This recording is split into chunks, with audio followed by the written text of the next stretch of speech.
So I think my biggest thing that I see people do is not they don't show that they're different enough.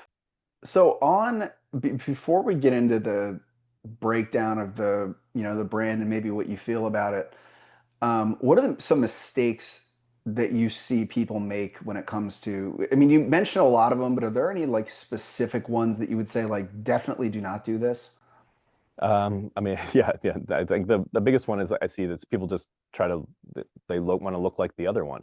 They're like, oh, this people are using shields, like a shield kind of Yeah. thing, or people are using barbells, or people are using like a weight plate, or like as a motif, or as part of their design, or whatever it is. And then they're like, I'll do that, and it's like, well, yeah, but and that's, I mean, it worked maybe for this business, but now if you're too close to that, then people think you're either part of that business, or they just don't see you as anything. You just kind of get lost in the fog of every other brand. So I think my biggest thing that I see people do is not they don't show that they're different enough.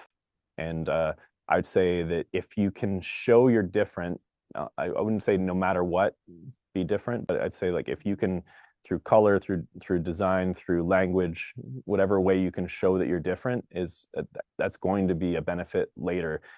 Maybe off the bat, you might people be like, oh, I didn't really know how to figure out what your brand was, and like, well, that created you at least created intrigue, and like if you created intrigue, then you've created emotion. If you created emotion, then you're going to be creating emotional resonance, which is creating a memory, and then those people might just start thinking, I was like, oh yeah, I remember seeing that brand. They're like, oh yeah, they're the one that did that weird thing. And it's like, yeah, they did that weird thing I haven't seen before, and then eventually that just starts coming around. Maybe they become a client 2 years later.